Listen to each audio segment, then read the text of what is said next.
Good morning, everybody, and welcome to an episode of Environmental Social Justice. Today I have a special guest. This is Cory Neely. He's with EV Advisors, and EV Advisors advises people on purchasing electric vehicles so they do not make mistakes. So, Cory, please tell us everything you're working on and how people can use your services. Great. Thanks for having me, Wendy. So I started EV Advisor as a way to kind of bridge the gap in knowledge about EVs, try and help people understand whether or not getting an EV is right for them, right? So what I found in my past experience as a utility person is that most people don't know much about EVs.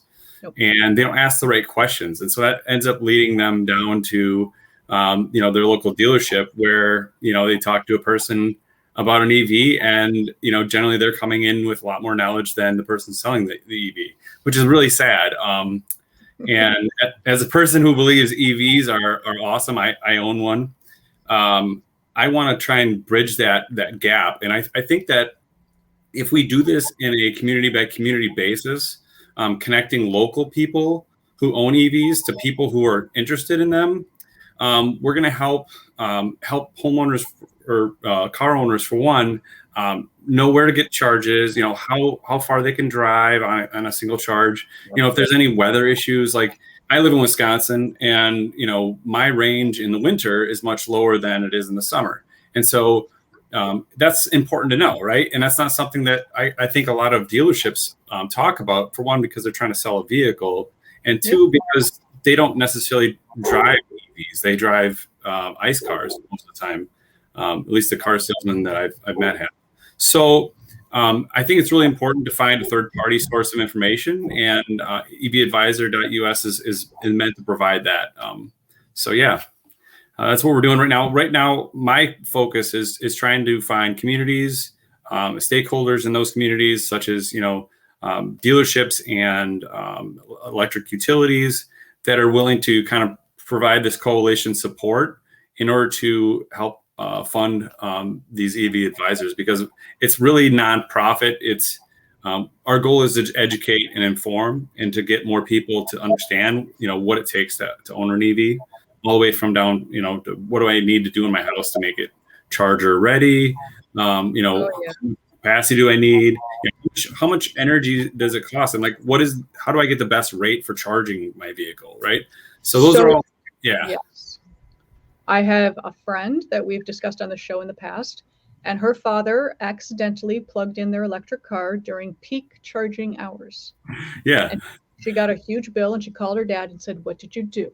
Because he didn't know. And that's where the education comes in and the service comes in. I had no idea that there was a lower range of mileage in colder weather. Yep. So I just learned that right now. And this is monumentally important for people that want to do the right thing, that want to buy an electric vehicle, get into that space. But you have to know what you're getting into. You have to know what you need to do. What other things am I missing? Like you have silenced me. That's hard to do.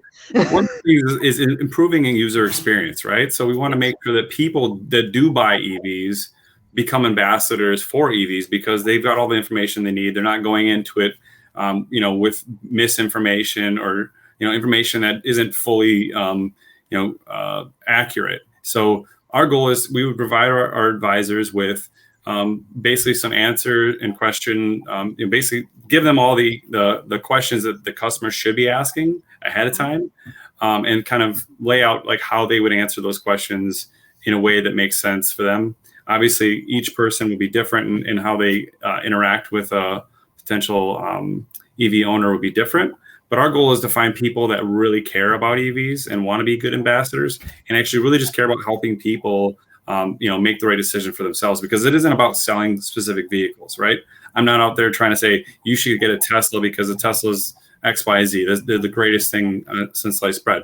I actually drive a different type of vehicle because I couldn't afford to get a Tesla, right? I got a Chevy Bolt because it's more economical. It was accessible. I could go down to my dealership and get one. So those are the things that we need to explain to people, that you don't have to have a Tesla or you're not really driving an EV.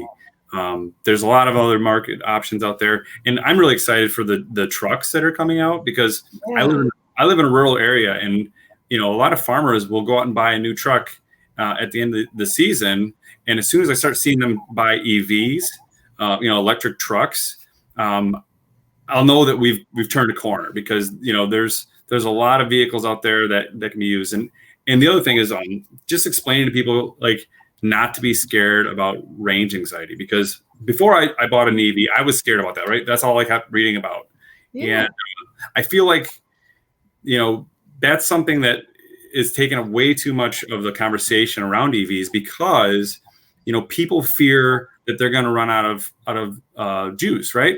And I tell people that ask about like, oh, aren't you scared of running out? I'm like, have you ever run out of gas in your car?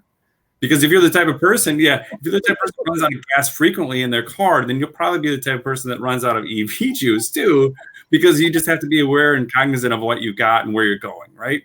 And there are more chargers nowadays than there were 5 years ago. Definitely. But, for me, people worry about where you're going to find chargers, but the majority, like 99% of the travel I do, doesn't require to have an extra charger. I charge at home and I'm completely fine, for 90% of the travel that I do. So, that range anxiety is way overblown. And I want to make sure that I ease that up front. Like you don't have to worry about charging everywhere you go. You're not going to run out of batteries, or juice in the meantime. So range is something that I definitely want to help people with. I want to help them with charging knowledge. And like you talked about, like that off-peak and on-peak charging, that's something that utilities are struggling with as they try and develop more complicated rates. As we inch closer incrementally towards real-time pricing of electricity. And that's something that, PSCs or, public service commissions out there are really trying to, I guess, tell utilities you need to explain this better, right? You need to help people with off-peak pricing. What does that mean, right? And and before the pandemic, I was working at a utility trying to help people move to time of use rates. And then also, after the pandemic happened, like I felt like this sense of dread, like, oh my gosh, I just pushed all these people onto a rate that would have saved them money if they're working 9 to 5 jobs away from home, right? And now they're at home all the time. What do we do? Oh yeah. Yeah. So it was really about educating folks. I recently visited my sister-in-law down in Texas. She's got a unique rate down there where she doesn't pay anything for electricity used after 9 p.m. and until like 6 a.m. or in the morning, which you're essentially offloading all that extra wind power and taking advantage of that. But then she pays really high prices outside of and the on-peak rates, which is something that she's really trying to navigate. And being a person that doesn't takes planning. it does take planning. Like she's running around her house unplugging all the phone chargers, and I'm like, that's not going to kill you. It's like 20 watts. You don't have to worry about that. But do watch out on your air conditioning and energy all around is something that people really need to focus on and educating themselves. And there really isn't a whole lot of impetus for that until it becomes a problem. Energy isn't something people think about unless the lights go out, right? So, we just take it for granted. It's there. It's always been there until it's not, and then all of a sudden you realize how much you need it. And for the most American, it's relatively cheap, right? It's not something that we spend a ton of money on that we have to worry about. Now, when we look at how much energy our electric vehicles are using, that's something that we actually really need to be cognizant of because, for me, I'm on on-peak, off-peak rate, and what I pay in my on-peak rate is like 22 cents, right, per kilowatt hour. And on my off-peak rate, it's 6 cents. So that means the difference, when I'm charging off-peak, I can fill my vehicle for around $3. That's fabulous. Yeah. And so, that's something that's great. I can get 200 miles plus range for $3. That beats gas, but hands down, right? Oh, yeah. So that's the type of stuff that we need to talk to folks about when we're advising them and saying, hey, understand your rates, understand where you should charge and how you can charge. And then if you know of local places that you can get, free charging or lower cost charging, take advantage of them when you can. I'm very blessed. we have a shopping center. It's called Woodman's that has free charging. Oh, They allow me to go there and shop for an hour, however long it takes me, and charge my vehicle for an hour. And I don't get a full charge there, but I do get that free power while I'm there, and that's just a nice amenity, And I think more businesses are getting smart about doing that stuff. In other places that you could do that would be overnight stays at hotels, oh which yeah. hotels use tons of energy. But if you're charging at night, you're off peak. Generally, they're going to save some money that way anyway. So, I like the shopping center idea because they're going to make money off the people shopping for the exchange of $2 to $3, maybe $5 worth of energy they're giving away. yeah, That's a really good. if really that, good. I mean, I probably get let's say 15 miles range per hour. I'm looking at three kilowatt hours or something like that. That's like 30 cents or something like that. If I actually, and depending on what their rate is, it's probably 30 cents tops. I'm probably spending anywhere from $100 to $150 there. And now, granted, their ICE customers aren't doing that as well, but it's just another way to get another person to stop there. Whereas I could shop anywhere if I wanted to. I could go anywhere, but I'm going to go there each week because That's the you're going to incentive. need a charger. Yeah. So That's absolute incentive. That's a brilliant idea, and I think we're going to see more of that. That's a yeah, really good idea. With people dipping their toes into the world of electric vehicles, who we've talked about the chargers and retrofitting your house or adding the plugs. What would you say if someone's just beginning to get into this? What would you advise them to do for the first step?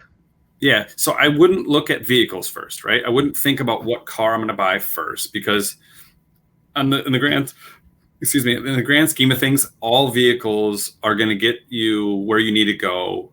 Considering most people drive only 29 miles at this point, the range is such that you're going to get anywhere you need to go, and worry about that last. I would focus on my own electrical infrastructure in my house. How am I going to get charging, right? So that's the most important thing. Like, does my panel, if it's a 200 amp service, do I have enough room on my panel, or do we need to upgrade things?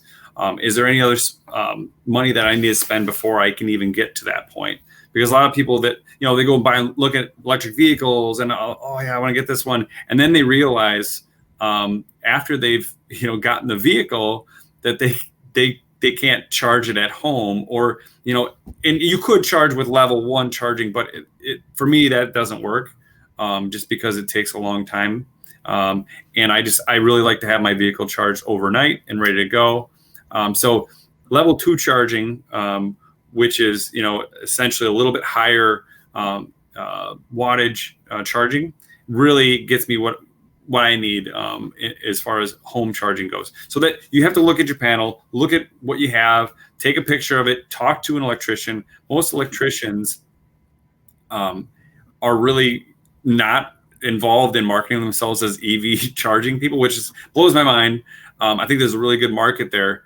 But like, all you need to do is say, hey, I'm looking to put in, a NEMA 1450 receptacle, which is basically like a dryer receptacle or a welding receptacle in your garage, and just ask for a price on that. See how much it would cost. And then, get 3 quotes. That's always like, from whatever I tell people, be it solar or any type of, project that you're doing, get 3 quotes. Always get 3 quotes, and it's important. I know it takes more time, but you can usually save a lot of money, and you can usually find out who's going to be very, very honest with you and upfront, and who's going to look to try and take advantage of you as a homeowner or a consumer. So, those are the things I would start with. I would say, hey, let's think about what you have in your house, and I would have my EV advisors, go out and basically we're not electricians, but we're going to look at your panel and see like how crowded it is, what kind of service you have, ask those questions so that the homeowner can do their own proactive research, so they can be good consumers. So, I love that you said that, because I would have thought the car came first and then you figure out everything else later. yeah. So this is literally, I put the cart before the horse. Yeah. I'm funny. Yeah. No, I think it's always important. And also look at your utilities, because that's the other thing to think about. Like, are my utilities participating in incentive programs that can get me additional money in order to do this? I I know a lot of like public power utilities are doing this because they find it is a really good way to grow load, which is, growing the load. It means like growing and expanding their customer base so that they can purchase more power and then sell power cheaper to other customers. So if my customers are using energy at the right times, that means I'm selling energy at a price that's giving me more money as a utility, and that's a good thing for all consumers if we buy in bulk and get more power. So that's actually really valuable knowledge for people to know, because I mean, people who haven't worked in utilities wouldn't know that essentially. So what the service you're providing is actually extraordinarily valuable for people who are venturing into the world of electric vehicles. How can people find you? Where can they? I know you're based in Wisconsin, but I'm sure you have contact info. Yeah, so you can find me on LinkedIn, Cory Neely, and I'm a CEM, Certified Energy Manager, on there. Also, you can just check out my website, evadvisor.us. Submit a information request on there. I am super early into this. I just started it not too long ago. So my goal right now is to kind of speak with utilities, speak with stakeholders, see if there's a need in communities, especially communities that have made certain goals of 100% renewable energy, or, certain climate goals as a municipality, and communities that really want to grow EVs, in EV use within their greater metropolitan area. So check out my website, evadvisor.us, and I'd be happy to talk with you. So brilliant. And I'm sure that no matter where someone is in the country, they can still take a picture of their panel, they can still give you a call, and you can still advise them. You don't have to physically be there. We've learned that with the shutdown, we can do everything remotely. So wherever you guys are in the world, give Cory a call. He can help you out. Thanks a lot. I appreciate your time today, Wendy. I appreciate you having me on to talk with environmental social justice. It's amazing platform you got here. So. Oh, thank you. That's very sweet of